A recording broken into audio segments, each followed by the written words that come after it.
Makanya sampean klarifikasi yang dimaksud sama dengan mi'rajnya Rasulullah. Sampean perinci kalau sampean pengen betul-betul mengklarifikasi dan betul-betul faham. Yang pertama, mi'rajnya Rasulullah itu menerima perintah sholat. Apakah Fakih Muqaddam menerima perintah sholat? Tanyakan seperti itu. Sehingga nanti sampean apa itu seperti halnya Abu Yazid Al-Bastami, ini ada kesamaan dengan Rasulullah. Di antaranya Abu Yazid Al-Bastami juga diperlihatkan neraka. Abu Yazid Al-Bastami diperlihatkan keajaiban-keajaiban di saat mi'rajnya tersebut.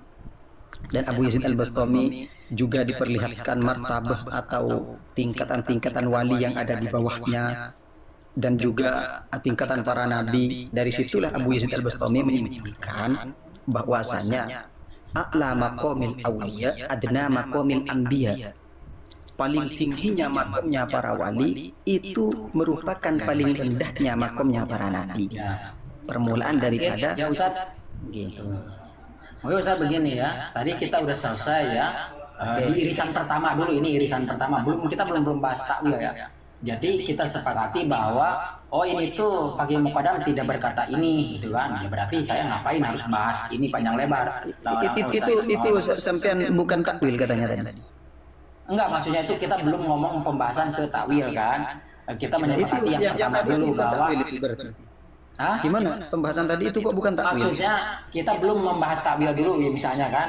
Ini untuk penyelesaian. Maksudnya kita ngambil poin dulu bahwa yang pertama itu itu bukan kalamnya Fakih Muqaddam, tapi kalamnya yang ditulis oleh penulis Jawahirus Syafaq, yang sehingga kalau seperti itu ya berarti udah nggak ada pembahasan, atau ini memang dari Fakih Muqaddam gitu kan, tapi maksud di sini itu fil khayal, dalam hayalan atau dalam mimpi, dan itu pun saya nggak akan banyak mempersoalkan kritik kalau dalam mimpi atau dalam hayalan saya nggak akan mempersoalkan, tapi kan nanti itu akan ada yang selanjutnya tuh takwil gitu kan. Nah di takwil ini mungkin kita akan sedikit banyak berdiskusi.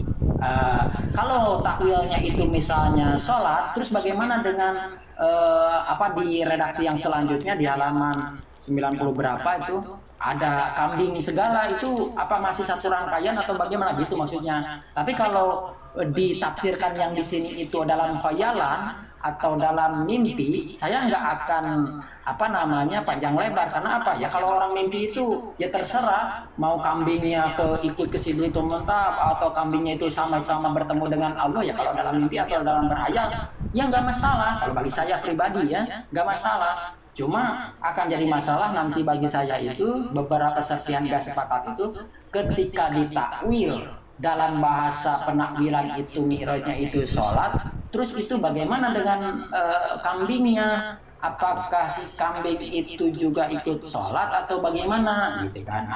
Nah itu ketika di Pertanyaan bagus yang selanjutnya. Pertanyaan sangat bagus, sangat berbobot. Namun sebelum menjawab hal tersebut, saya nanya dulu kepada jenengan, sebentar sampean jawab secara singkat. Takwil itu dilakukan ketika lafaz tersebut sharih apa lafaz tersebut rancu? Ya pastinya, nah makanya itu kan, makanya ini kita harus menyamakan persepsi gitu kan. Makanya saya ya betul.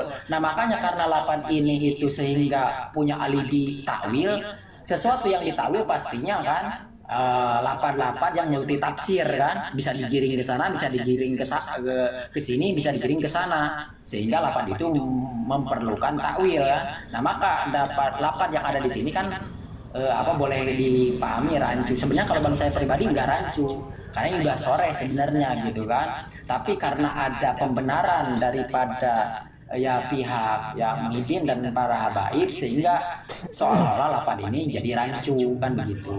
Kalau bagi kami ini sorenya itu bahwa di sini itu statement resmi bahwa mi'rajnya itu sama persis seperti Nabi gitu kan. Ini sudah susah untuk ditakwilnya gitu kan, sudah susah untuk ditakwilnya karena ada Sidratul Muntaha dan sejenisnya ini itu gitu kan.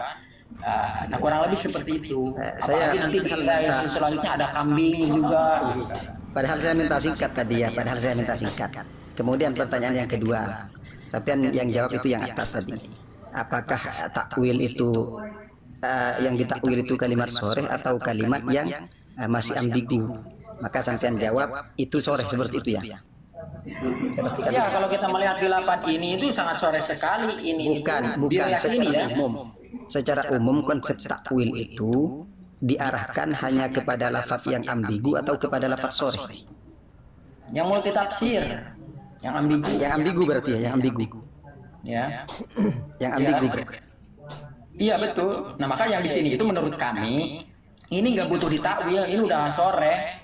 Tapi hanya saja kan daripada maybe ini apa namanya itu ingin mencari pembenaran, ya udah dengan takwil itu gitu kan. Tapi kalau bagi kami itu nggak usah ditakwil, udah aja sih sepakati bersama aja bahwa ini bukan kalamnya Pak Muqaddam. Ini tapi kalam yang diadakan apa oleh Abdul Rahman Khatib, itu juga nanti kalian tuh selamat gitu kan. Nama Pak Muqaddam, nama baik Pak Muqaddam itu terselamatkan. Itu. Coba saya lanjutkan pertanyaannya ya. Ya, lanjut. Nah, ada redaksi seperti ini. Faman kana fi hadhihi a'ma fahuwa fil akhirati a'ma wa adallu sabila. Ini sampean mengartikan a'ma yang pertama, faman kana fi hadhihi a'ma. Orang yang ada di dunia ini buta, itu maksudnya buta gimana itu? Ini lafadznya sharih.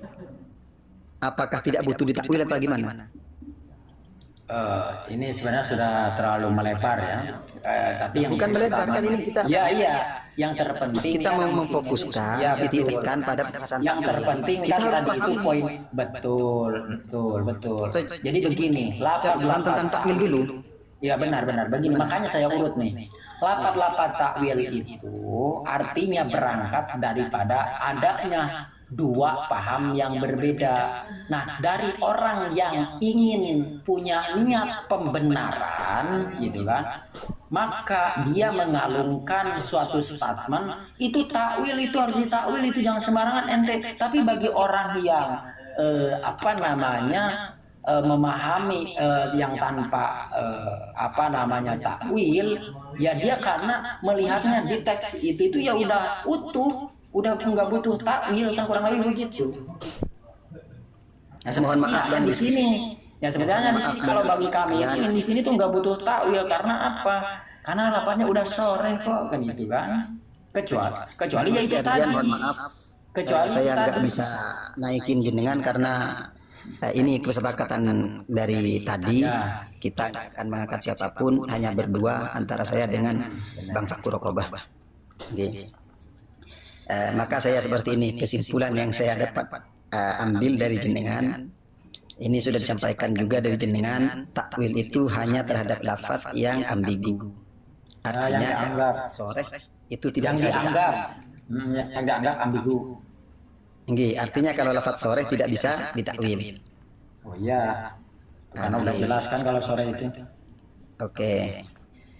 Kalau terletak pada lafaz sharih itu tidak bisa ditakwil, maka ayat yang saya bacakan tadi itu tentunya tidak bisa ditakwil. Kemudian yadullahu fawqa aydihim itu juga tidak bisa ditakwil. Mungkin perspektifnya Ustaz sama saya itu ya, maksud saya begini, mungkin perspektifnya Ustaz sama saya berbeda. Artinya gini, ketika suatu ayat di Quran gitu kan, terang maknanya, terang surahnya, apa yang harus ditakwil? Lah orang misalnya kul huwallahu ahad, Allah itu satu, itu kan udah sepakat semua. Ya udah apa-apa mau takwil itu takwil kan udah jelas gitu kan. Kecuali itu kan ada orang yang apa namanya memahami yang lain atau apa, dan itu saya rasa orang geblek juga gitu misalnya.